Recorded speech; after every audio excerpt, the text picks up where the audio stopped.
ഇന്നലൊരു പടം കാണാൻ പോയി, നമ്മുടെ ചെറുക്കൻ ഉണ്ണിമൂന്നൻ്റെ പടം, മാർക്കോ. ഒന്നും പറയാനില്ല, കയ്യ കണ്ടില്ല, രോമൊക്കെ എഴുന്നേറ്റിരിക്കും, ഇന്നലെ താന്നില്ല, പൊളിച്ചു കളഞ്ഞ്. ഇല്ലടാ, എങ്ങനെയുണ്ടാ? അടിപൊളി. ചെറുക്കൻ തീയായിട്ട് വന്നിട്ടുണ്ട്. ഇത്ര സ്റ്റൈലിഷ് ലുക്കില് ഉണ്ണിമൂന്നനെ കണ്ടിട്ടില്ല. ബ്ലാക്ക് ആൻഡ് ബ്ലാക്ക് ഡിഫൻഡർ കാറിൽ വന്നിട്ട് അഴിഞ്ഞാടിയിട്ടുണ്ട്. ലുക്ക് ഒന്നും പറയില്ല. ചെക്കന്റെ ഈ ഒരു ലുക്കിൽ ഇങ്ങനൊരു പടം ഫുള്ള് വയലൻസ് അല്ലേ? വയലൻസ്. മലയാളത്തിൽ ഇത്ര ലുക്കിൽ വന്നിട്ട് കളിക്കാൻ കണ്ടില്ലേ? ഹെയർ കട്ടായി കണ്ടില്ലേ? മാർക്കോയ അത് ഇൻസ്പയർ ചെയ്തിട്ട് കട്ട് ചെയ്ത് പോയിട്ട് അവിടെ പുറകെ ഇരിക്കുന്നത് കണ്ടോ? മാർക്ക കണ്ട് പേടിച്ചിരിക്കുക രണ്ടും. ഇതുവരെ ഉറങ്ങിയിട്ടില്ല. ഇല്ലടാ, അടിപൊളി പടമാണ്. മലയാളത്തിൽ ഇതുപോലത്തെ ഒരു പടം ആദ്യമായിട്ടാണ് ഞാനൊരു എക്സ്പീരിയൻസ് ആയത്. അവ ഇടയ്ക്ക് വെച്ച് തിയേറ്ററിൽ നിന്ന് ഇറങ്ങി ഓടാൻ പോയതാ പേടിച്ച്. ഞങ്ങള് പിടിച്ചിരുത്തിയതാ. ഒരു പിച്ചാത്തിയോടെ ഉണ്ടെങ്കിൽ നമുക്ക് അടിപൊളിയായിരുന്നേ. ചെറുക്കൻ പൊളിച്ചളഞ്ഞ് സ്ഥല കള്ള ഹറമി മലയാളീസ് അടിപൊളി.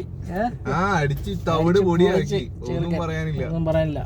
ചെറുക്കന്റെ ലൈഫില് ഇനി ഇങ്ങനത്തെ ഒരു പടം. ചെറുക്കൻ നമ്മള് മാർക്ക് കൊടുത്തില്ല, 10ൽ 10. Next super star.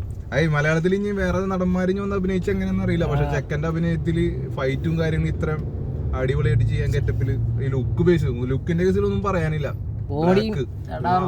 ലാസ്റ്റ് ആ ഷർട്ട് ഊരിട്ടുള്ള ഡിസൈൻ അതും പൊളിയാ.